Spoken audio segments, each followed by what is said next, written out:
الحمد للہ وحدہ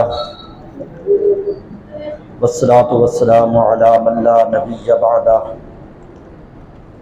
اما بعد فاعوذ باللہ السمیع العلیم من الشیطان الرجیم من حمزہ ونفخہ ونفثہ بسم اللہ الرحمن الرحیم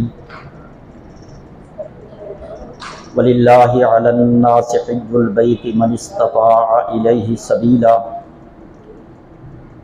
وَمَنْ كَفَرَ فَإِنَّ اللَّهَ غَنِيٌّ عَنِ الْعَالَمِينَ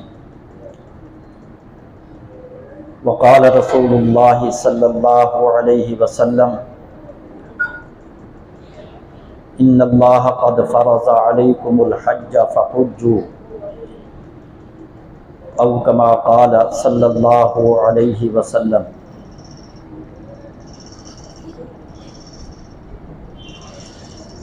یہ پروگرام حج کی تربیت کے حوالے سے منعقد کیا گیا ہے۔ حج دین اسلام کے 5 ارکان میں سے ایک رکن ہے۔ جس طرح نماز ایک رکن ہے، زکوٰۃ ایک رکن ہے، رمضان المبارک کے روزے ایک رکن ہے، ایسے ہی حج بھی ایک رکن ہے۔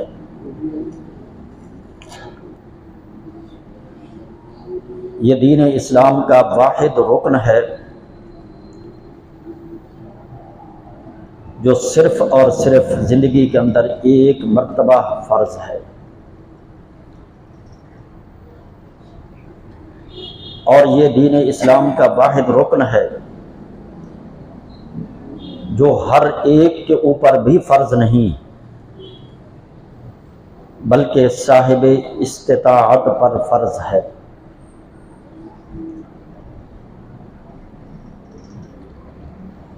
حج ایک عظیم عبادت ہے، اور عبادت کے متعلق ہم جانتے بھی ہیں اور مزید بھی ہمیں اس کے بارے میں جاننا چاہیے کہ عبادت اس طرح انجام دی جائے جس طرح اللہ تبارک و تعالی نے اس عبادت کا حکم دیا ہے، یا پھر رسول اکرم صلی اللہ علیہ وسلم نے وہ عبادت عملی طور پر کر کے دکھائی ہے۔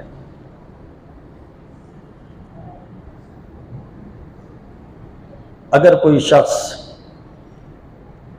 اس حقیقت کو سمجھے بغیر یہ عبادت ادا کرنے کے لیے چلا جاتا ہے، اس نے محض حاجیوں کی فہرست کے اندر اپنا نام لکھوا لیا، حج کی حقیقت اس کو وہ نہیں پا سکا، نہ سمجھ سکا۔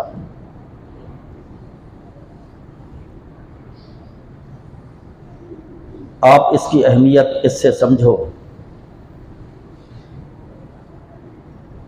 تابعین کے دور سے لے کر آج کے دور تک حج کی ادائیگی، حج کا طریقہ، حج کے مسائل، اس کے اوپر باقاعدہ علماء، محدثین انہوں نے کتابیں لکھی ہیں۔ کسی نے بڑی مفصل کتاب لکھی تو کسی نے مختصر کتاب لکھی۔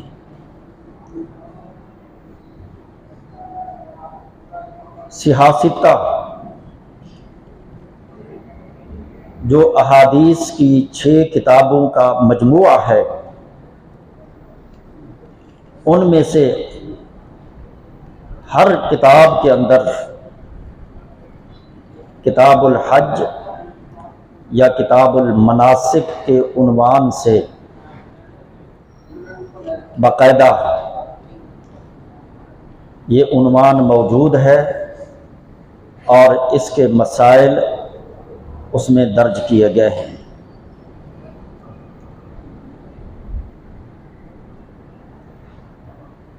حج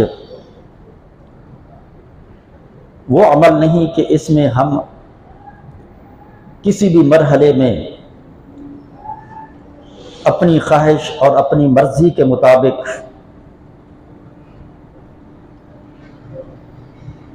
اس کو ادا کر لیں اور اس پر عمل کر لیں۔ اگر ایسا کرتے ہیں خطرہ ہے کہ ہمارا حج یہ ضائع اور برباد ہو سکتا ہے۔ رسول اکرم صلی اللہ علیہ وسلم نے مکہ سے ہجرت کرنے کے بعد صرف ایک حج کیا، اور وہ بھی اپنی زندگی کے آخری سال میں کیا ہے۔ آپ کے ساتھ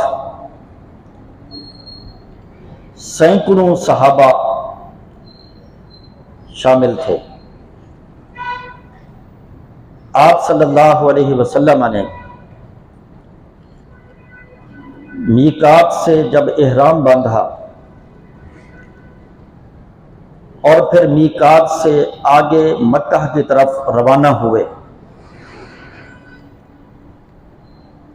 حضرت جابر بن عبداللہ رضی اللہ تعالی عنہ وہ فرماتے ہیں میں نے رسول اللہ صلی اللہ علیہ وسلم کے آگے دیکھا تو مجھے سر ہی سر نظر آ رہے تھے، پیچھے دیکھا تو یہی کیفیت، دائیں طرف بائیں طرف یہی کیفیت، اور ہر ایک اس کی کوشش یہ تھی کہ صرف وہی کرے جو رسول اللہ صلی اللہ علیہ وسلم کر رہے تھے۔ آپ صلی اللہ علیہ وسلم نے جو کیا صحابی کہتے ہیں ہم وہی کرتے گئے۔ یہ ہے حج کے معاملہ کے اندر رسول اکرم صلی اللہ علیہ وسلم کی اتباع۔ بس جو آپ صلی اللہ علیہ وسلم کرتے رہے ہم بھی وہی کرتے رہے۔ اب رسول اکرم صلی اللہ علیہ وسلم کی وہ احادیث ہمارے پاس موجود ہیں۔ یہی جابر بن عبداللہ رضی اللہ تعالی عنہ ان کی حدیث میری نظر میں حج کے واقعات اور حج کے مسائل اس حوالے سے یہ سب سے بڑی حدیث ہے۔ میری نظر میں اس سے بڑی حدیث کتب احادیث کے اندر موجود نہیں۔ اور یہ حدیث اگر آپ دیکھنا چاہیں تو صحیح مسلم کے اندر، سنن ابی داود کے اندر، سنن ابن ماجہ کے اندر آپ دیکھ سکتے ہیں۔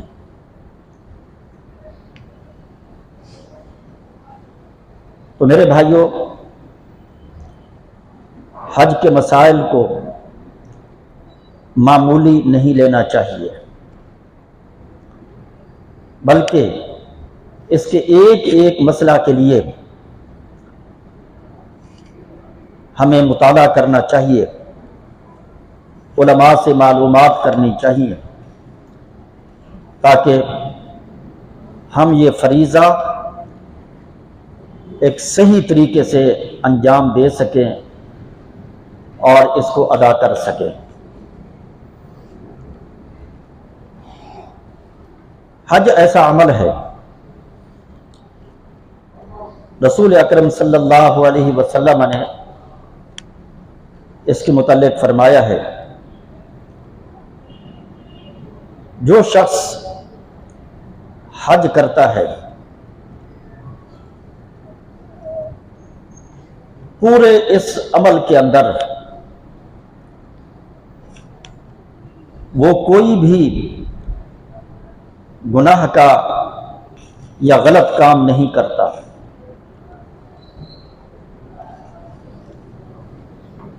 اور صحیح سنت کے مطابق وہ یہ عمل کرتا ہے اور کوشش کرتا ہے کہ حج کی ادائیگی کے اندر اس سے کوئی غلطی سرزد نہ ہو۔ نبی اکرم صلی اللہ علیہ وسلم نے فرمایا، رجع کیوم ولدتہ امہ، وہ اس طرح واپس لوٹا ہے کہ گویا کہ آج ہی اس کی ماں نے اس کو جنم دیا ہے۔ یعنی بچہ جب پیدا ہوتا ہے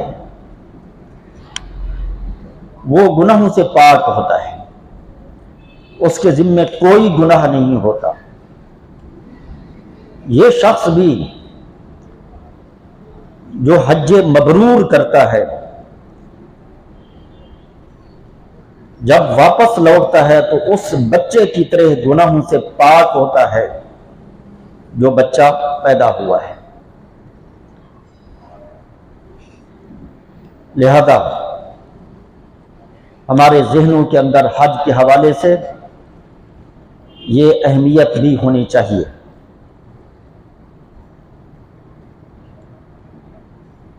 اب مسائل شروع کرتے ہیں۔ حج ویسے 3 قسم کا ہے۔ عموماً جو حج کیا جاتا ہے وہ حج تمتع ہے۔ تمتع کا معنی ہے فائدہ اٹھانا۔ اس حج کے اندر عمل کرنے والا وہ حج کے ساتھ ساتھ عمرہ کا فائدہ اٹھاتا ہے، اور عمرہ کی ادائیگی کے بعد وہ احرام کھول کر درمیانے دن درمیانے ایام ان کے اندر وہ احرام کی پابندیوں سے آزاد ہوتا ہے، تو اس بنا پر اس کو حج تمتع کہا جاتا ہے۔ اکثر و بیشتر حجاج کرام، خواہ وہ ہمارے پاکستان سے جانے والے ہوں یا دنیا کے کسی کونے سے آنے والے ہوں، زیادہ تر لوگ حج تمتع کرتے ہیں۔ لہذا میں کوشش کروں گا کہ میں آپ کے سامنے حج تمتع اس کے حوالے سے مسائل رکھوں گا۔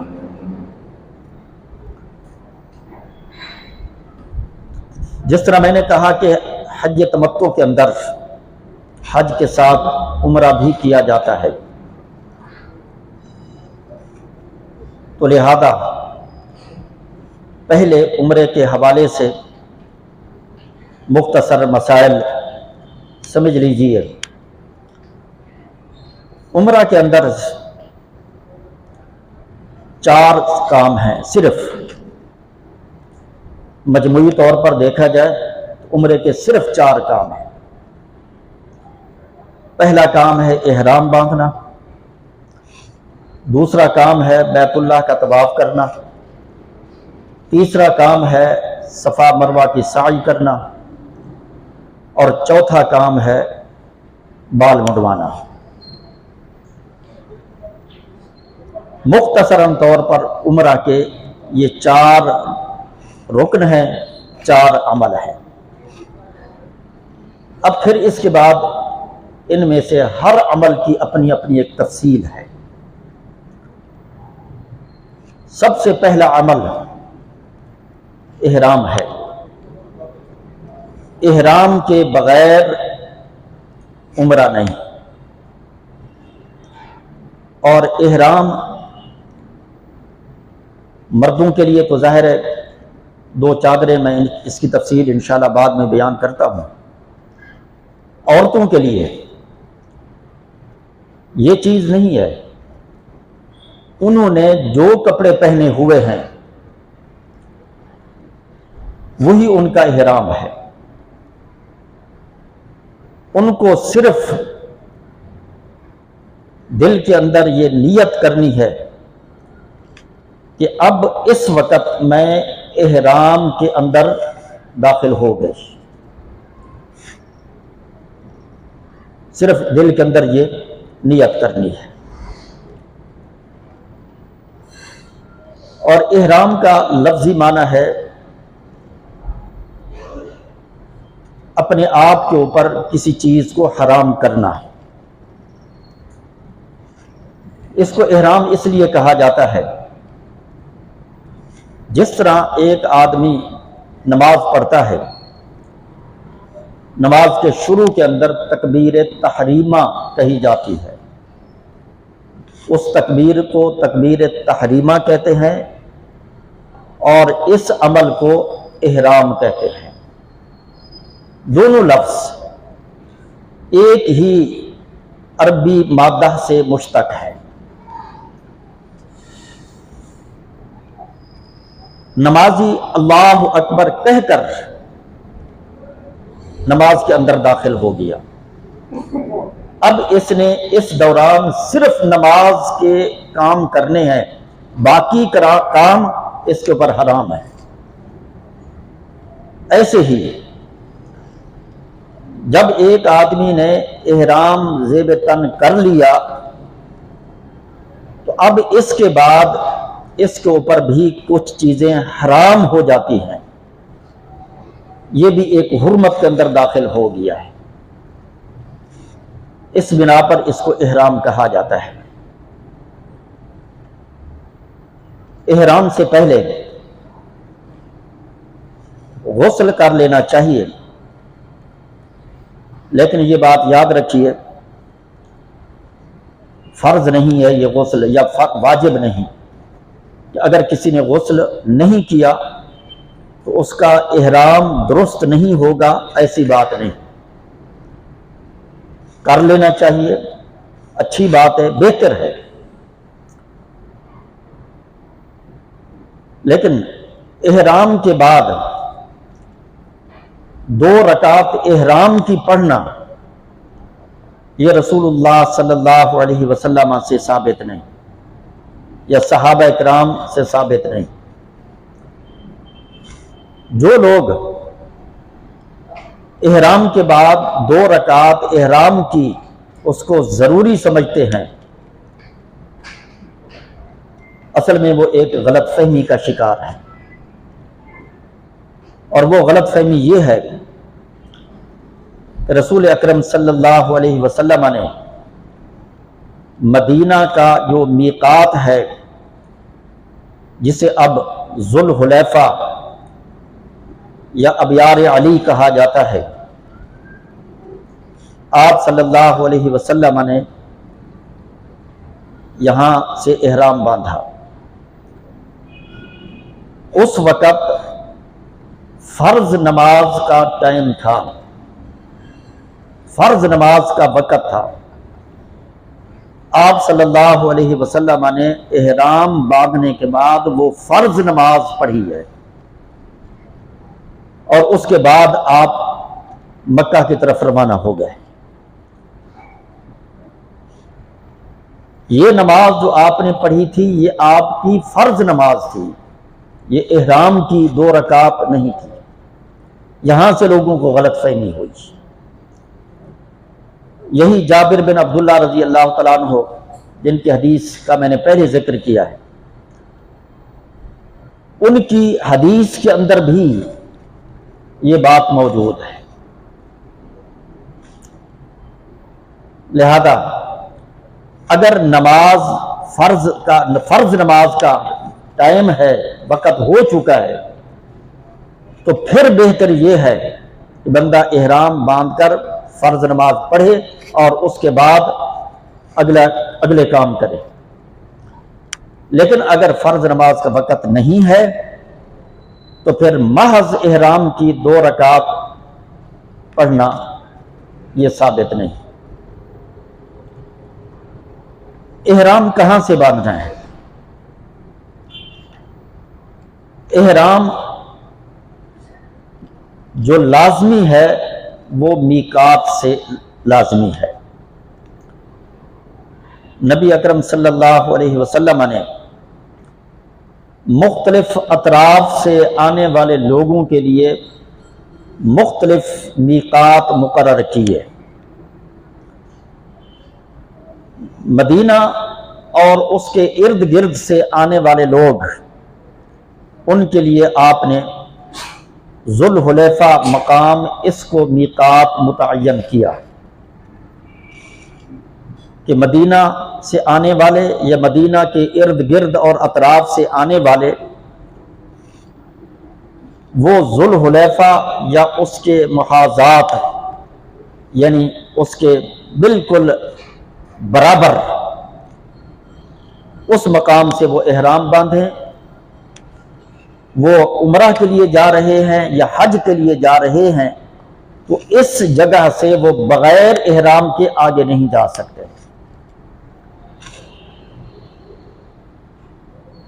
شام، مصر، فلسطین اور اس وقت کا اردن،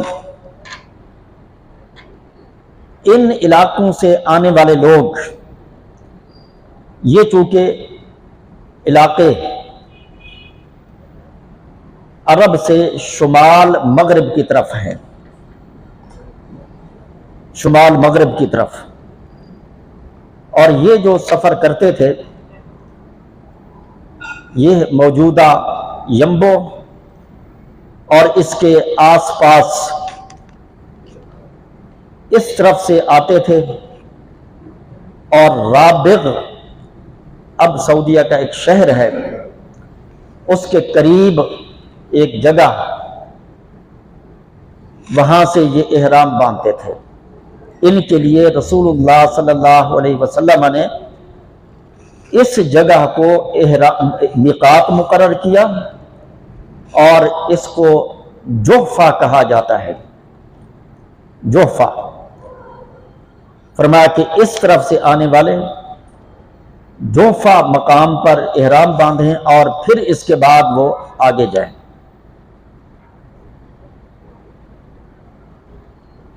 عرب کے مشرقی علاقے، مشرقی شمالی علاقے، ان کے لیے نبی اکرم صلی اللہ علیہ وسلم نے قرن المنازل، اس کو آپ نے میقات مقرر کیا۔ اب اس قرن المنازل کو السیل الکبیر نام دیا جاتا ہے، اور یہ ہے طائف سے تقریباً کوئی 20 کلومیٹر کے قریب مکہ کی طرف ہے۔ یہ اس طرف سے آنے والے لوگوں کو یہ ہدایت دی گئی کہ وہ اس مقام سے آگے بغیر احرام کے نہیں جائیں گے، جو عمرہ یا حج کے لیے جا رہا ہے۔ جنوب کی طرف سے آنے والے، ان کے لیے نبی اکرم صلی اللہ علیہ وسلم نے یلملم ایک جگہ ہے، آپ نے اس کو میقات مقرر کیا۔ اب اس علاقہ اور اس اطراف میں یمن اور سعودیہ کے اس وقت کے شہر نجران، ابہا اور اس طرح کے جو یہ اس سائیڈ میں شہر ہیں، ان لوگوں کے لیے یہ یلملم میقات ہے۔ عراق یہ چونکہ عرب کے شمال اور مشرق میں واقع ہے، ان کے لیے نبی اکرم صلی اللہ علیہ وسلم نے ذات عرق ایک مقام تھا، اس کو آپ نے میقات مقرر کیا۔ یہ میقات نبی اکرم صلی اللہ علیہ وسلم نے متعین کیے تھے۔ اصل تو یہ ہے کہ ان مقامات سے احرام باندھا جائے، لیکن یہ تب ممکن تھا جب لوگ پیدل سفر کر کے آتے تھے، یا اونٹوں پر، خچر، گھوڑے، ان کے اوپر سواری کر کے آتے تھے۔ اب چونکہ زیادہ تر لوگ فضائی سفر اختیار کرتے ہیں، تو اب مواقیت یعنی میقات وہ تو اپنی جگہ پر ہیں ہی، لیکن ان مقامات پر ہمارے یہ جہاز لینڈنگ نہیں کرتے کہ وہ یہاں پر اتریں اور پھر حاجیوں کو جو ہے وہ احرام باندھنے کا موقع دیا جائے، حاجی یہاں سے احرام باندھے اور پھر اس کے بعد آگے جائیں۔ ایسا نہیں، بلکہ اب زیادہ تر یا تو مدینہ جاتے ہیں یا پھر جدہ۔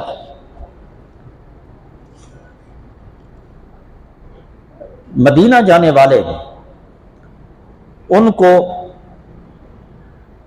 احرام باندھنے کی کوئی ضرورت نہیں،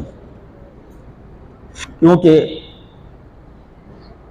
مثال کے طور پر ہمارے پاکستانی خواہ کوئی اسلام آباد سے سفر کر رہا ہے یا شمالی علاقہ جات وہاں سے آ رہا ہے یا کراچی سے سفر کر رہا ہے، کہیں سے بھی سفر کر رہا ہے، یہاں سے لے کر مدینہ تک درمیان میں کوئی میقات نہیں ہے۔ لہذا جو لوگ یہاں سے ڈائریکٹ مدینہ جائیں گے یا کنیکٹڈ ان کی فلائٹ ہے اور اس ذریعے سے وہ مدینہ جا رہے ہیں، ان کو احرام باندھنے کی ضرورت نہیں۔ لیکن جو یہاں سے جدہ جاتے ہیں، جدہ سے پھر مکہ، تو چونکہ درمیان میں میقات ہے، اس بنا پر ان کو احتیاطی طور پر اپنے ایئرپورٹ سے احرام باندھنا چاہیے۔ احرام وہ یہاں سے باندھ لیں، لیکن جو نیت کرنی ہے وہ نیت میقات سے کریں گے۔ یہاں سے احرام صرف ایک احتیاطی طور پر ہے، اس لیے کہ جنہوں نے ہوائی سفر کیا ہے وہ جانتے ہیں کہ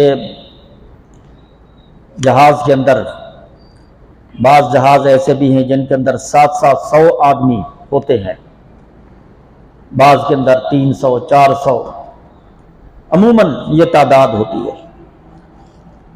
اب یہ لوگ اگر میقات سے احرام باندھیں، کیسے ممکن ہے؟ جہاز تو اپنی جگہ پر وہ سفر کر رہا ہے،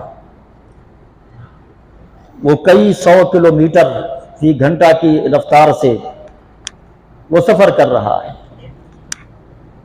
تو یہ ممکن نہیں ہے کہ یہ لوگ میقات پر احرام باندھ سکیں۔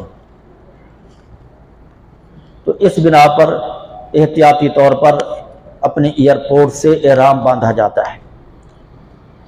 احرام یہاں سے باندھ لیا جائے۔ مرد کے لیے جیسا کہ میں نے پہلے کہا ہے دو چادریں، زیادہ بہتر یہ ہے کہ سفید کلر، اگر کوئی اور کلر بھی پہنا جاتا ہے تو اس میں بھی کوئی حرج نہیں، احرام اس کا اپنی جگہ پر درست ہوگا۔ ایک چادر نیچے تہبند کے طور پر باندھی جاتی ہے اور ایک چادر اوپر جو ہے وہ اوڑھی جاتی ہے، سر کھلا ہونا چاہیے اور یہ چادریں ان سلی ہونی چاہیے، ان میں کوئی سلائی نہ ہو۔ احرام سے پہلے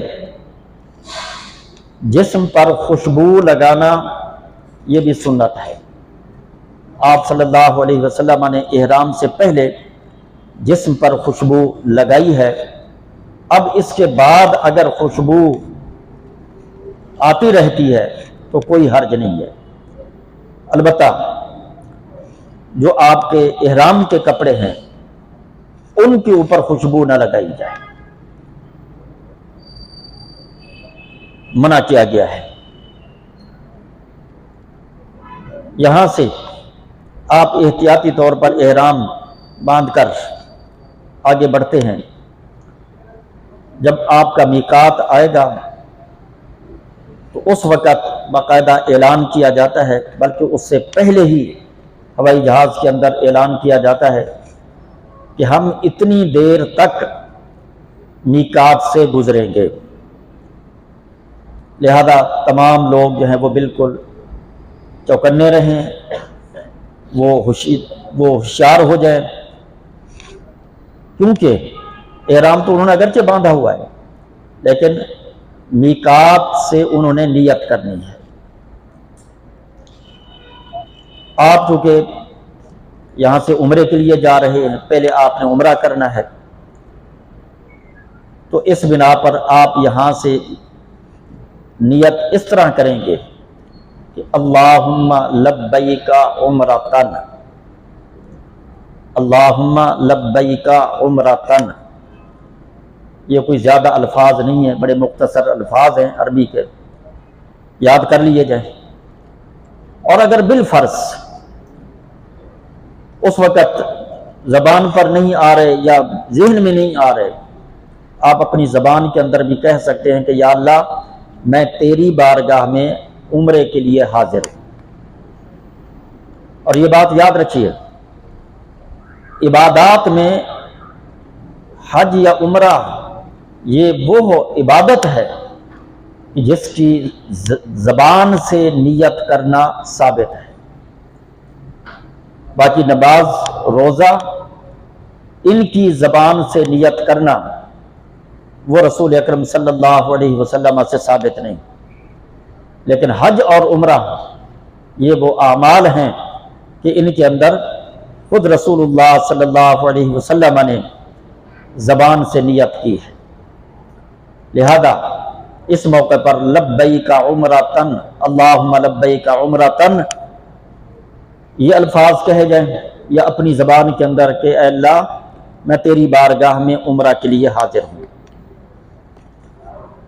یہاں ایک بات اور بھی ذہن نشین کیجیے، اگر کوئی شخص یا کوئی خاتون بیمار ہیں یا فی الحال تو وہ ٹھیک ہیں، لیکن ان کی بیماری، ان کی تکلیف ایسی ہے جو یہ بعد میں کسی وقت شروع ہو سکتی ہے۔ بعض بیماریاں ہوتی ہیں کہ وقتی طور پر دوا علاج کے ذریعے بندہ تندرست ہو جاتا ہے، ٹھیک ہو جاتا ہے، لیکن یہ خطرہ ہوتا ہے کہ یہ بیماری پھر دوبارہ بھی جو ہے وہ ہو سکتی ہے۔ اگر کسی کے ساتھ اللہ نہ کرے کوئی اس طرح کا مسئلہ ہو تو وہ ساتھ ہی یہ کہہ دے کہ یا اللہ اگر میرے ساتھ میری بیماری کا یہ عذر، یہ مجبوری پیش آ گئی تو میں احرام کھول دوں گا یا میں احرام کھول دوں گی۔ اب اس کے بعد اگر اس کے ساتھ یہ عذر یا بیماری لاحق ہو جاتی ہے اور وہ اس وجہ سے احرام کھول دیتا ہے، تو اس کے اوپر کسی قسم کا کوئی فدیہ نہیں، کوئی دم نہیں ہے۔ رسول اکرم صلی اللہ علیہ وسلم نے جب حج کیا تھا، آپ کے ساتھ ایک عورت تھی، اس نے آپ صلی اللہ علیہ وسلم سے کہا، اللہ کے نبی مجھے یہ تکلیف ہے اور خدشہ ہے کہ یہ تکلیف میری آگے چل کر بڑھ سکتی ہے، اگر میرے ساتھ ایسا ہو جائے تو پھر آپ نے فرمایا کہ تو نیت کرتے ہوئے یہ کہہ دے، اللہم محلی حیث حبستنی، یا اللہ میرے احرام کھولنے کا مقام، جگہ وہی ہوگی جہاں تو نے مجھے روک دیا۔ یعنی تو نے مجھے روک دیا کا مقصد یہ ہے کہ اگر یہ میری تکلیف بڑھ گئی تو میں اسی مقام پر احرام کھول دوں گی۔ آپ نے فرمایا کہ اگر تو نیت کرتے ہوئے یہ کہہ دیتی ہے اور بعد میں تو احرام اتار دیتی ہے تو تیرے اوپر کسی قسم کا کوئی دم، کوئی فدیہ نہیں ہے۔ تو بہرحال اللہ تعالی ہمیں محفوظ رکھے اور کسی قسم کی کوئی پریشانی اللہ ہمیں نہ دے، لیکن امکانات ہوتے ہیں۔ تو بہرحال اگر یہ امکان ہے تو نیت کرتے وقت بندہ ساتھ یہ بھی کہہ دے، ہر آدمی نہیں بلکہ جس کے ساتھ یہ عذر ہے۔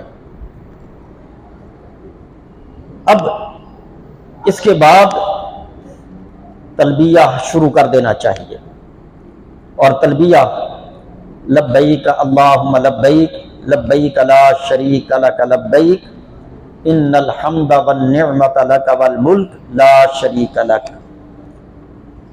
یہ تلبیہ شروع کر دینا چاہیے، اور اس کو وقتاً فوقتاً بندہ اپنی زبان پر جاری رکھے۔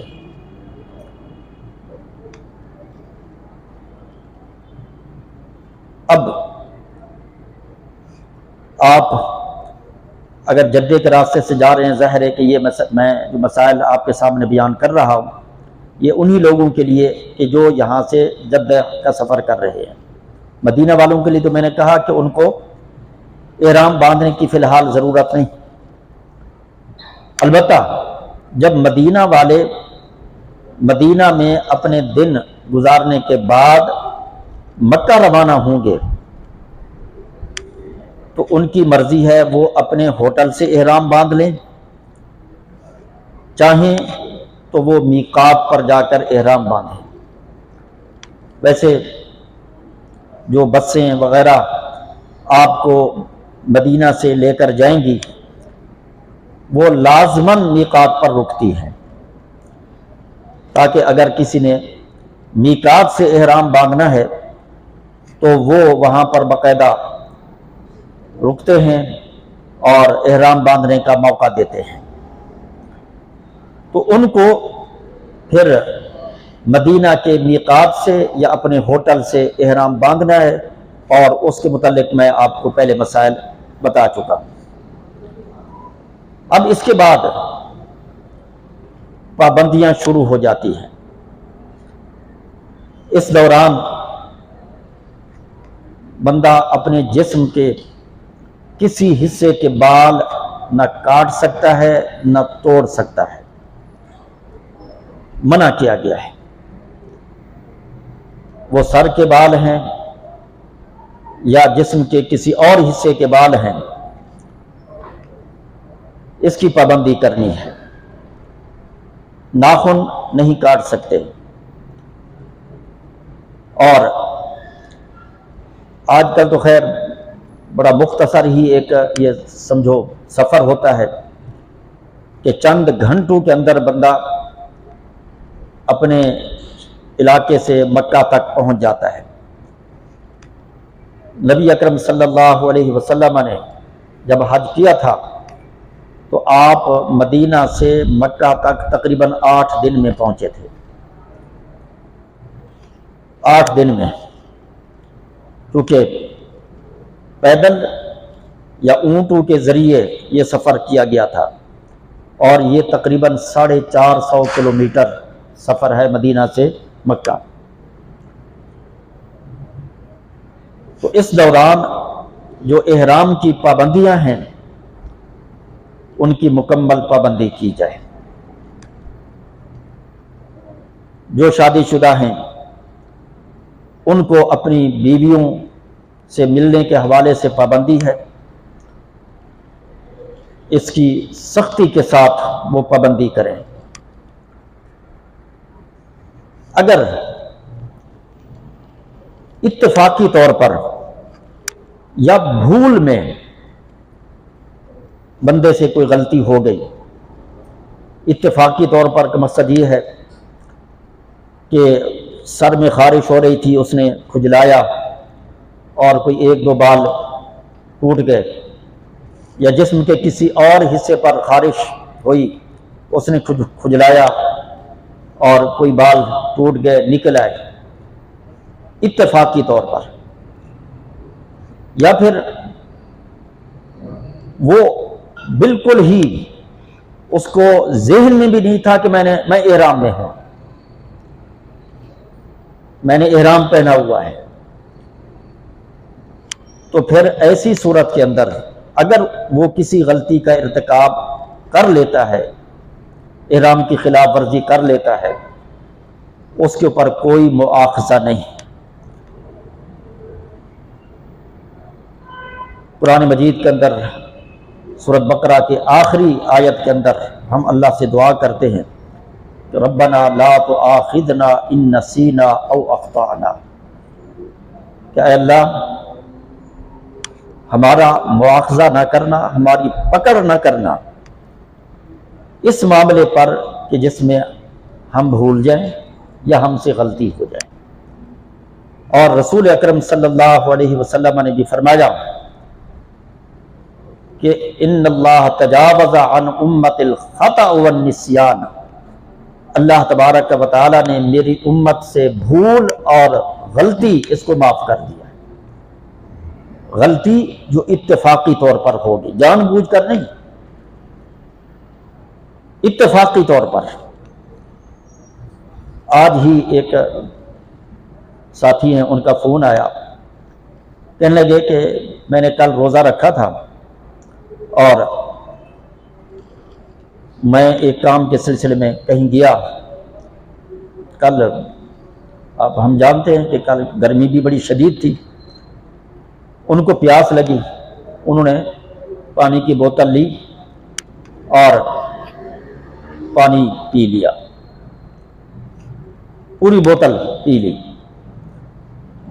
کہتے ہیں مجھے خیال ہی نہیں تھا کہ میں روزے میں ہوں، بعد میں اچانک میرے ذہن میں آیا میں تو روزے میں ہوں، تو میں نے یہ کیا کر لیا۔ مجھ سے پوچھنے لگے کہ اس میں کوئی مسئلہ تو نہیں ہے۔ میں نے کہا آپ نے بھول میں یہ کیا ہے، بھول چوک اللہ تبارک و تعالی معاف کرنے والا ہے، انسان ہے، ہو جاتا ہے۔ تو یہ بھول کے اوپر بعض لوگ، بعض علماء کہتے ہیں کہ نہیں، اس حوالے سے بھی اس کو دم دینا ہوگا، یہ انتہائی زیادتی ہے۔ جب نبی اکرم صلی اللہ علیہ وسلم نے یہ فرما دیا کہ اللہ تبارک و تعالیٰ نے میری امت سے بھول اور خطا اس کو معاف کر دیا ہے، اب وہ بھول اور خطا حج کے احرام کے حوالے سے ہو یا کسی بھی حوالے سے ہو، لیکن جان بوجھ کر خلاف ورزی نہیں کرنی چاہیے۔ اور اگر کوئی جان بوجھ کر احرام کی خلاف ورزی کرتا ہے تو اس کو فدیہ دینا ہوگا، اور فدیہ یہ ہے کہ 6 مسکینوں کو کھانا کھلانا ہوگا، 6 مسکینوں کو کھانا۔ اور اگر کسی نے احرام کی حالت کے اندر بیوی سے ملنے والا عمل کیا تو اس نے ایک بہت بڑی غلطی کی ہے، اس کے لیے 6 مسکینوں کو کھانا کھلانے سے ازالہ نہیں ہوگا، اس کو 1 اونٹ دم کے اندر دینا پڑے گا، 1 اونٹ۔ اور اس کا یہ حج بھی، بے شک وہ حج کرے لیکن آئندہ دوبارہ اس کو یہ حج کرنا ہوگا۔ یہ اتنی بڑی غلطی ہے، لہذا احرام کی پابندیاں کی جائیں۔ آپ تلبیہ پڑھتے ہوئے، ذکر اذکار کرتے ہوئے حرم کی طرف جاتے ہیں، وہاں پہنچ کر آپ کو آپ کے ہوٹل میں پہنچایا جائے گا، وہاں جا کر آپ اپنا سامان رکھیں۔ اگر آپ تھوڑا آرام کرنا چاہتے ہیں آرام کریں، نماز کا وقت ہے نماز پڑھیں۔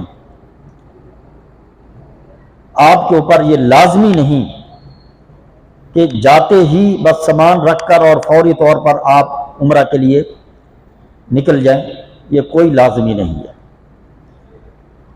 نبی اکرم صلی اللہ علیہ وسلم آپ جب حج کے لیے آئے تھے تو بیت اللہ سے تقریباً 1.5-2 کلومیٹر دور آپ ٹھہرے تھے، اور آپ نے وہاں رات گزاری۔ اگلے دن آپ صلی اللہ علیہ وسلم آئے اور آ کر آپ نے عمرہ ادا کیا۔ تو جب نبی اکرم صلی اللہ علیہ وسلم نے آتے ہی فوراً عمرہ نہیں کیا تو ہمارے اوپر بھی لازمی نہیں ہے کہ ہم آتے ہی پہنچتے ہی جا کر پہلے عمرہ کریں، اور اس میں بعض اوقات پریشانی بھی ہو سکتی ہے۔ اس لیے کہ ہم جب یہاں سے جائیں گے اپنی تیاری کی وجہ سے ہو سکتا ہے کہ ہماری ایک رات کی نیند بھی پوری نہ ہو، پھر 3 گھنٹے پہلے ایئرپورٹ پہنچنا ہوتا ہے، پھر آپ خواہ مدینے جائیں یا یہاں سے جدے جائیں، تقریباً 4 گھنٹے کا وہ سفر، پھر جدے سے آپ مکہ جائیں گے، تقریباً 2 سے 2.5 گھنٹے آپ کو وہ لگیں گے۔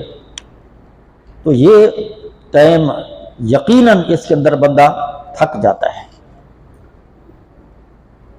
اور جاتے ہی پھر عمرہ شروع کر دے، وہاں رش، تو اس کی وجہ سے ہو سکتا ہے کہ آپ کسی پریشانی کے اندر جو ہے وہ گھر جائے۔ تو بہرحال یہ آپ دیکھ لینا کہ آپ کی کیفیت کیا ہے، اس کو مد نظر رکھتے ہوئے آپ اگر اس میں تاخیر کرتے ہیں تو کوئی حرج نہیں ہے، لیکن تلبیہ والا عمل جو ہے وہ وقتاً فوقتاً وہ جاری رہے، ذکر اذکار وہ جاری رہے۔ اب اس کے بعد جب آپ عمرے کے لیے حرم شریف تشریف لے جاتے ہیں تو حرم کے اندر داخل ہونے کے بعد اگر فرض نماز کا ٹائم ہو چکا ہے تو آپ پہلے فرض نماز ادا کر لیں۔ اگر فرض نماز کا ٹائم نہیں ہوا، کچھ ٹائم باقی ہے، تو پھر آپ عمرے کا عمل وہ شروع کر سکتے ہیں۔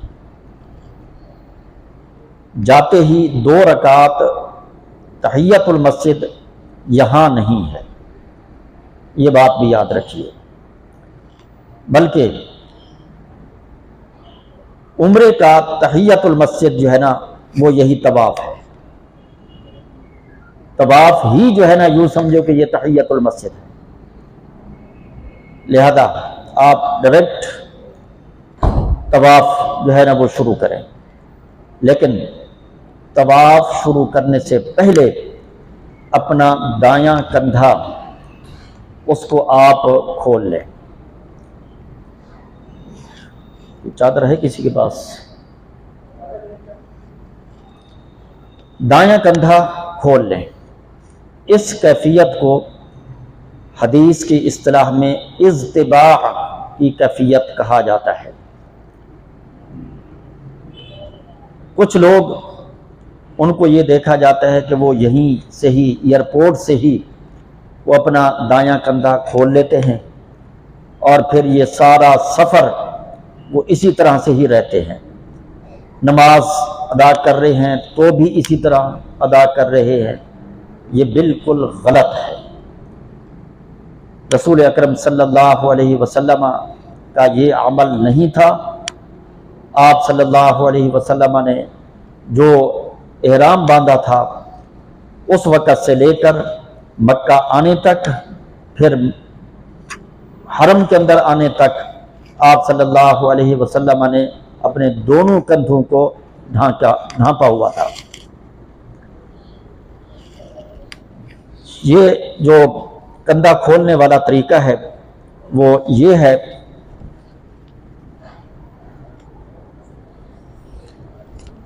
آپ نے اوپر چادر اوڑھی ہوئی ہے، اب اس کو آپ اس طرح کریں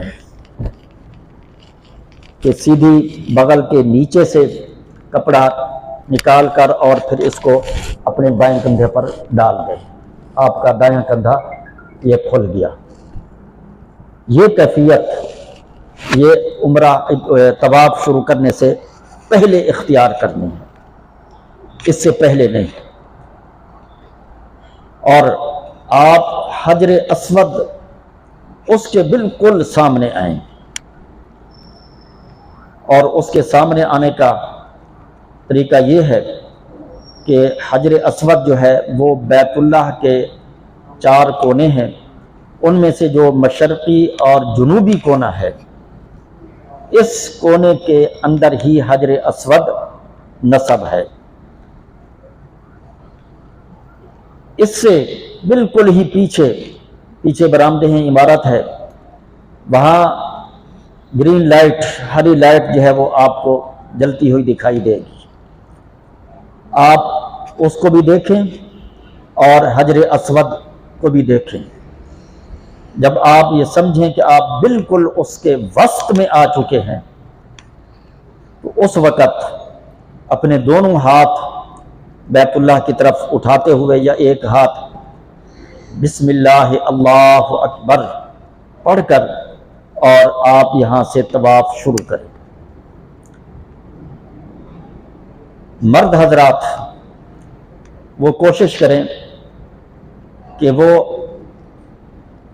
ہلکی دوڑ لگائیں، قریب قدموں کے ساتھ اور اپنے کندھوں کو تھوڑا ہلاتے ہوئے ہلکی دوڑ.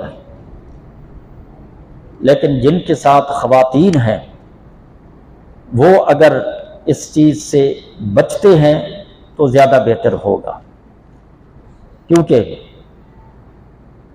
خواتین کو اس موقع پر اپنے ساتھ رکھنا یہ بہت ضروری ہے. خواتین ہوں، بچے ہوں یا آپ کے اپنے گروپ کے ساتھی ہیں، ان کو اپنے ساتھ رکھنا یہ ضروری ہے. اس لیے کہ جو بالکل نئے لوگ جانے والے ہیں ان کو چونکہ زیادہ معلومات نہیں ہوتی تو وہ اگر بچھڑ گئے تو پھر بہت پریشانی ہوتی ہے. پھر بعض اوقات کئی گھنٹے تک بندہ ان کو ڈھونڈ نہیں پاتا، وہ اپنی جگہ پر پریشان اور ڈھونڈنے والے یہ اپنی جگہ پر پریشان. بلکہ مشورتاً ایک بات میں یہ کہوں گا، طواف شروع کرنے سے پہلے آپ خواتین ہیں یا آپ کے گروپ کے ساتھی ہیں ان کو یہ بتا دو کہ اگر ہم طواف کے دوران ایک دوسرے سے بچھڑ جائیں تو طواف سے فارغ ہونے کے بعد یہ فلاں جگہ یہاں سارے کے سارے جمع ہو جائیں. سب کو یہ کہا جائے، اس جگہ کا تعین کیا جائے کہ یہ فلاں ستون، فلاں جگہ، اس جگہ پر سارے کے سارے جمع ہو جائیں۔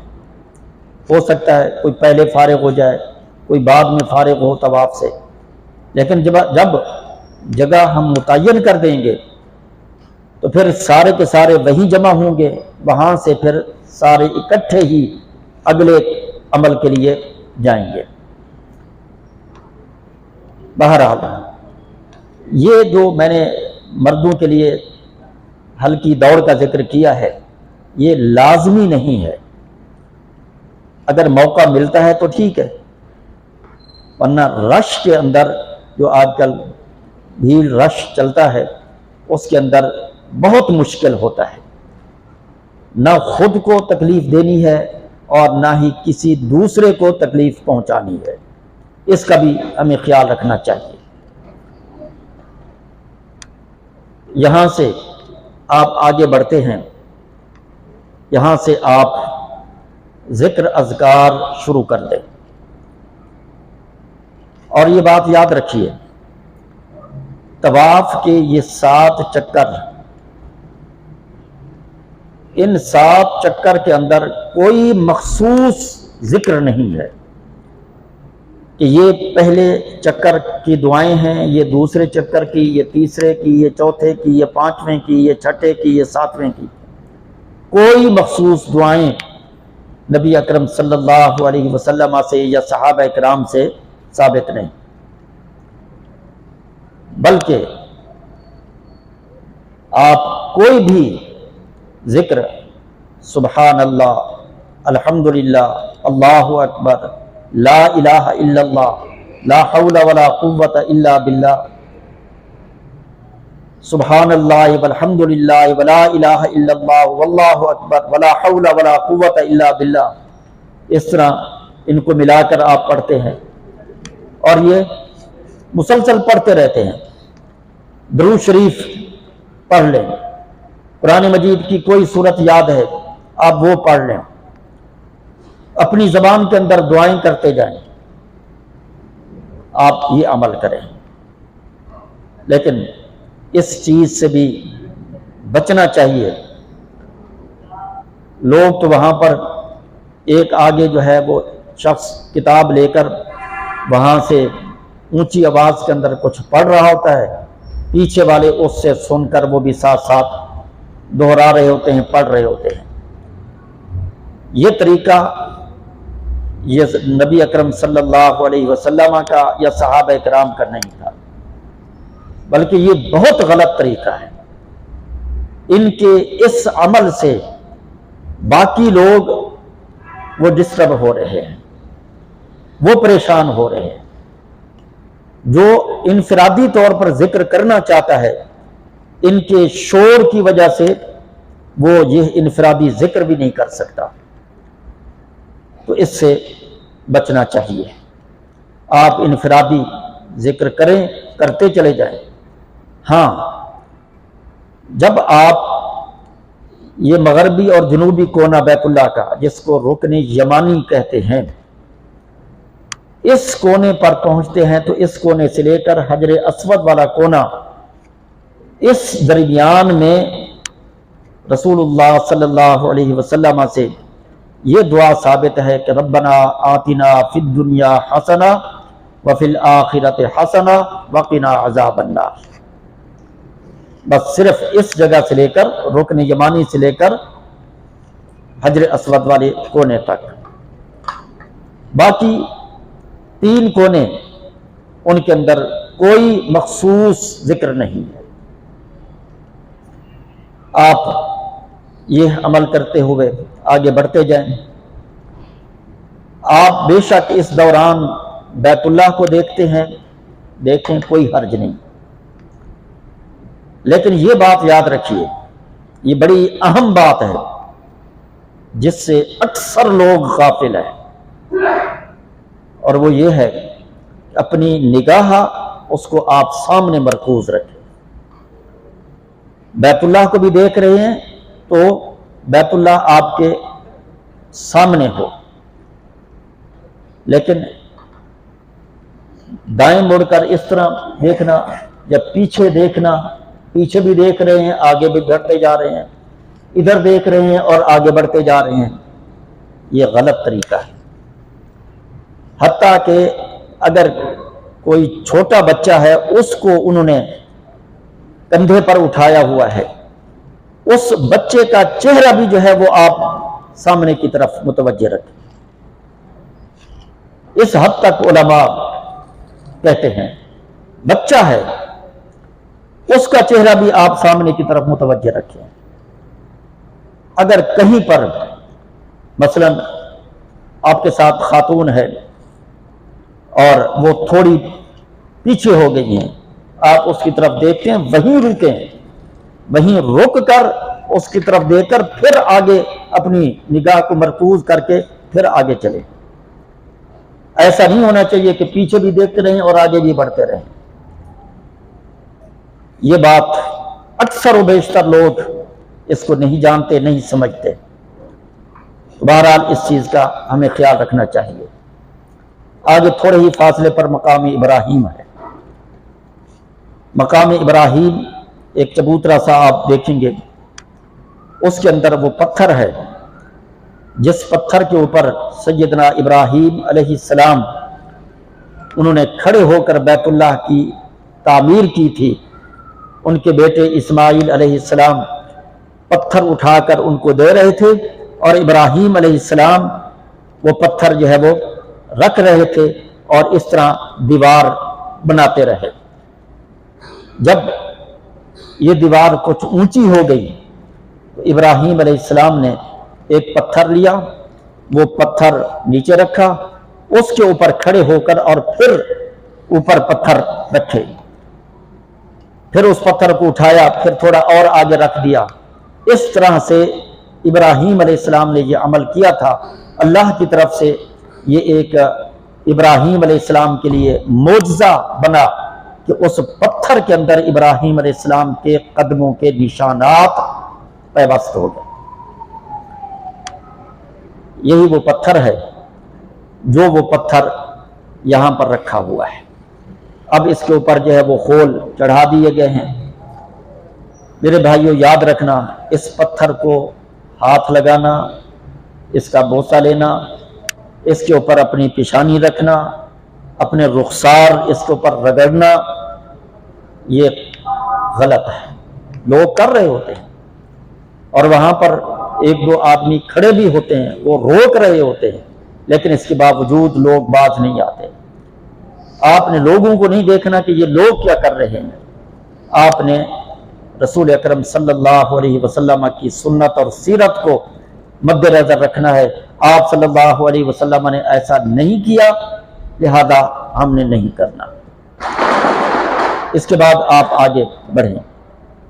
آگے حتیم ہے۔ آپ نے دیکھا ہوگا بیت اللہ کا نقشہ کہ یہ جو شمالی سائیڈ ہے، اس شمالی سائیڈ میں ایک باؤنڈری دی ہوئی ہے جو تقریباً 4 فٹ کے قریب کی ہے۔ یہ بیت اللہ کے ساتھ یہ باؤنڈری ہے۔ اس کے باہر سے طواف کرنا ہے۔ یہ میں اس لیے کہہ رہا ہوں کیونکہ بیت اللہ کے ساتھ ہی اس باؤنڈری کے اندر داخل ہونے کا بھی رستہ ہے اور دوسری طرف سے نکلنے کا بھی رستہ ہے۔ اب تو خیر تقریباً انہوں نے اس جگہ پر بندے کھڑے کیے ہوئے ہیں اور اندر داخل نہیں ہونے دیتے، لیکن ہو سکتا ہے کہ بعض اوقات بندے نہ بھی ہوں۔ اب لوگ کہیں کہ بھئی چلو جی اب شارٹ کٹ مارو جی، وہاں سے گھوم کر آئیں گے، کیوں نہ شارٹ کٹ ماریں، یہیں سے اندر داخل ہوں اور اس طرف سے نکل جائیں گے اور ہمارا ٹائم بچ جائے گا۔ ایسا مت کرنا۔ وَلْيَطَّوَّفُوا بِالْبَيْتِ الْعَتِيقِ، اللہ تبارک و تعالیٰ فرماتے ہیں کہ بیت اللہ کا طواف کرنا ہے، اور یہ حتیم یہ بیت اللہ کا حصہ ہے۔ یہ حتیم بیت اللہ کا حصہ ہے، لہذا اس کے باہر سے ہمیں آنا ہے، اس کے اندر سے نہیں۔ تو آپ وہاں سے باہر سے ہی آتے ہوئے آپ اس کونے پر پہنچیں گے اور